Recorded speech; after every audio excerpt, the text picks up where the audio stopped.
sejam muito bem-vindos a mais esse vídeo. Neste canal nós falamos sobre autoconhecimento, espiritualidade misturado com filosofia e como a gente pode aplicar todo esse conhecimento na nossa vida diária. O assunto de hoje é como nos fortalecer internamente e nos tornar donos do que sentimos. Eu quero trazer novas perspectivas de como a gente pode encarar as adversidades que aparecem ao longo do caminho. Se você gosta desse tipo de conteúdo, eu já peço para que você curta esse vídeo, deixe seu comentário, para mim é muito importante conhecer um pouco mais sobre você e aperta o sininho para que você possa receber os próximos vídeos que serão postados no canal. O objetivo dessa conversa de hoje é, além de te estimular a pegar o seu poder interior de volta, fazer com que você saiba olhar para as adversidades da vida com a outra perspectiva. Existe uma coisa que eu tenho refletido bastante, que é o seguinte: desde que a gente nasce, a primeira coisa que a gente pode colocar em mente, quando possível, é que nós vamos passar por adversidades. Todos nós. Não existe nenhum ser humano que pise nessa terra que não tenha passado por um problema, por um obstáculo. Todos nós vamos passar por eles. A diferença que a gente pode fazer frente a eles é a forma como a gente vai encará-los. É a nossa perspectiva. E quando a gente consegue pegar de volta o nosso poder interior, construir esse poder interior, a gente para de ser escravos das situações que acontecem em nossa vida. E a gente passa a nós sermos senhores dessas situações. Então, quem vai colocando um significado em tudo que nos acontece somos nós. É o nosso olhar sobre essas adversidades, sobre esses obstáculos que vão se transformando. Imagine que ao aparecer uma situação de muitos desafios na sua vida, adversidade, uma situação que seja realmente difícil que você esteja passando, ao invés de você se colocar num lugar de reclamação, lamentação, achar que essa situação só está acontecendo a você, que somente com você as coisas dão errado, ao invés de se colocar nessa posição interna, você conseguisse olhar para esse obstáculo e tirar dele o maior proveito possível para que você se fortalecesse internamente e conseguisse encará-lo através de uma perspectiva mais elevada, fazendo com que esse obstáculo fosse teu incentivador para você se fortalecer internamente e continuar avançando em direção àquilo que você quer realizar. Como a sua postura mental, a forma como você ia se sentir, iria mudar completamente. O que eu quero que você reflita com isso é que muitas vezes nós somos os verdadeiros causas das harmonias e desarmonias que acontecem em nossa vida. Sem perceber, a gente acaba se afundando numa areia movediça porque a gente está se colocando numa situação difícil, se lamentando tanto que não consegue enxergar as possibilidades que estão ao nosso redor frente àquele desafio. Então, acaba que a gente se torna cego, porque se apega apenas ao obstáculo. E a gente esquece de olhar para todas as oportunidades que estão disponíveis para nós, para que a gente acesse e ultrapasse aquele obstáculo. E aí eu faço o questionamento: quantas vezes as adversidades da vida, além de ser provocadas, são intensificadas por você mesmo, porque você quer que as coisas e pessoas ajam do jeito que você considera correto? Porque outra forma de acontecer aquilo que você quer que aconteça não pode encontrar um caminho, porque você está se limitando apenas numa visão. Você está se limitando a olhar apenas para um caminho e deixa de enxergar todos os outros caminhos que estão disponíveis para que você chegue no mesmo resultado. É muito importante que a gente saiba que em um determinado momento nós vamos ser convidados a perceber que tudo aquilo que nos incomoda, na realidade, não é o responsável pelo que nos faz sentir dor, mas é a forma como a gente decide enxergar que vai determinar se a gente vai continuar sentindo dor ou se a gente vai conseguir se elevar. Tem uma frase de Epíteto que fala: As pessoas não são perturbadas pelas coisas, mas pelo modo como elas escolhem ver as coisas. Essa frase ela pode parecer até um pouco dura, porque no fundo, no nosso inconsciente, parece que a gente é fã de colocar a culpa em outras pessoas ou nas circunstâncias que a gente vive. A gente se coloca muito na posição de vítima e acha que esses desafios só aparecem na nossa vida individual, na nossa vida particular. Mas se a gente for expandindo o nosso olhar, buscando compreender todas as pessoas que nos cercam, buscando compreender até o sentido da vida, a gente vai ver que esses desafios estão incluídos no pacote da vida humana, de cada pessoa. Não tem como a gente fugir deles. O que a gente pode fazer é aceitá-los como sendo uma oportunidade de crescimento pessoal. É muito importante que todos nós passemos a refletir sobre essa ideia, porque quando a gente muda a perspectiva sobre uma mesma situação, a gente está se fortalecendo internamente. E é aí que a gente para de delegar o poder de sentir satisfação pessoal para as outras pessoas e para as situações que venham a ocorrer na nossa existência e colocar esse poder apenas dentro de nós. E esse é o autoconhecimento. Quando a gente volta esse olhar para dentro e busca a razão da nossa felicidade apenas em nós mesmos.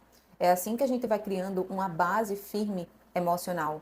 É claro que nós estamos na matéria para que a gente possa se realizar também através dela, para que a gente possa realizar os nossos sonhos e desejos no mundo. Até porque é dessa forma que também a gente está contribuindo para a vida humana. Quando a gente realiza um sonho, quando a gente concretiza um desejo, a gente está fazendo com que o universo se expanda. Isso é muito positivo. Mas a gente não pode fazer com que essa seja a razão da nossa felicidade. A razão da nossa felicidade, ela deve ser sempre nutrida e bem firmada dentro de nós. Quando a gente volta o nosso olhar para dentro e começa a aprender, a se dar a oportunidade de aprender a se relacionar bem com aquilo que a gente pensa, aquilo que a gente sente. E claro que isso envolve a nossa perspectiva sobre o mundo, a nossa visão, o significado que a gente vai dar às coisas que nos acontecem, às pessoas com que a gente se relaciona. Às vezes passamos a nossa vida toda acreditando que os outros são a razão, são o motivo da nossa felicidade, que os outros são a causa de despertar a felicidade em nós. E aí a gente se coloca como dependente dos outros, a gente se apega às opiniões que os outros formam sobre o nosso estilo de vida, a gente se apega ao acontecimento X ou Y que precisa acontecer para que a gente se sinta satisfeito e feliz, e a gente deixa de cultivar a principal e mais importante relação que a gente tem no mundo, que é a que a gente tem com nós mesmos. Afinal de contas, quem espera muito o mundo ficar bom para poder se sentir bem, na realidade vai esperar muito tempo, porque não é esse o propósito da nossa vida. Se você for parar para refletir, o propósito da nossa vida é a gente aprender que a gente precisa se relacionar bem com nós mesmos. Tem um psicólogo que eu gosto muito, que é o Marshall Rosenberg, que ele fala sobre a comunicação não violenta.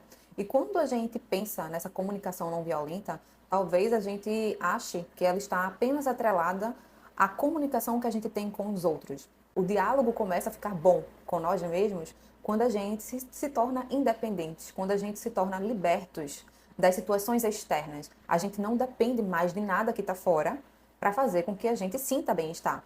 Por mais que, mais uma vez, eu falo isso, a gente pode sim se realizar na matéria, mas a gente não pode depender 100% dela para nos sentir bem. A gente precisa saber ir para dentro, cultivar o nosso bem-estar pessoal e somente depois a gente vai para a matéria para se realizar também. Porque a matéria, ela está intrínseca à vida humana, ela existe, mas a gente não pode depender exclusivamente dela para cultivar o nosso estado de bem-estar pessoal, cultivar o nosso sentido de realização como seres humanos. Então, a comunicação não violenta, ela começa em nós, na forma como você dialoga consigo mesmo. E aí, mais uma vez eu te pergunto, como está sendo o seu relacionamento com você mesmo? Como você se coloca frente a tudo que acontece na sua vida? Quando aparece uma adversidade, você é aquele que tende a se lamentar? Você fica com aquela sensação de frustração por um longo período de tempo, ou você consegue olhar para isso, para esse obstáculo e até para aquele desconforto emocional que você sente frente a esse obstáculo e sair dele, soltar. Muitas vezes acontece que a gente fica simplesmente apegados aos obstáculos. A nossa mente, ela tem uma tendência a ser negativa. E aí, quando a gente passa muito tempo na negatividade, quanto mais negatividade, mais pensamentos que vão desconstruindo todo o bem-estar que a gente tenta construir. Então, começa a prestar atenção na sua mente. Como você está se relacionando com a sua mente? A forma como você observa a sua mente, observa as suas emoções, elas vão determinar a sua perspectiva frente às situações. E no momento que você olha para uma situação de desafio e percebeu que está criando muitos pensamentos negativos em sua mente, para por um momento. Para por um momento. E decide pedir ajuda a alguma pessoa que você possa conversar, que você possa se abrir, ou respira um pouco. E pede ajuda, eleva a sua consciência, pede ajuda dos seus guias espirituais para que eles te mostrem uma saída, para que eles te mostrem todas as possibilidades que você pode conseguir enxergar frente a esse obstáculo. Eu gosto muito de fazer isso e tanto a meditação e a oração ajudam muito nessas situações da vida. Quando a gente se depara com um obstáculo, a gente parar e pedir orientação mesmo espiritual. Eu quero que vocês me ajudem a olhar essa situação por uma outra perspectiva. Eu quero conseguir enxergar aquilo que eu não estou vendo. Tira essa nuvem da minha visão. Pede com fé, porque você sempre é atendido. E, acima de tudo, ter consciência de que você não está sozinho. Todos os seres humanos que habitam este planeta estão passando por algum tipo de desafio na vida. Agora, o que vai fazer toda a diferença é o significado que você vai colocar nesse desafio. Como você vai escolher olhar para ele? Ao invés de olhar para ele se colocando numa posição de vítima, olha para esse desafio e vai fazendo questionamentos. O que ele quer te ensinar? O que você pode aprender? Como você pode se fortalecer frente a ele? Essa postura interna vai fazer toda a diferença. Você vai ver que vai se tornar muito mais forte emocionalmente. E tudo bem se você fraquejar por um dia, se você fraquejar por algumas horas, por alguns minutos. Olha para essa fraqueza e, a partir dessa fraqueza, busca elevar seus pensamentos e ir pedindo ajuda. Se precisar chorar, se precisar se lamentar por algum tempo, tudo bem, é humano. Mas não se demore nesse estado. O mais importante é a gente estar atento, perceber a nossa fraqueza e saber olhar para ela com compaixão. E aí a gente vai cultivando essa comunicação não violenta, primeiro com nós mesmos, e aprendendo, a partir daí, colocar novos significados, significados mais positivos em nosso caminhar. Eu espero que essa conversa tenha feito sentido para você. Deixa aqui nos comentários como você consegue encarar as adversidades da vida. Você vai colocar em prática tudo o que foi conversado aqui? A gente se vê no próximo vídeo. Até mais!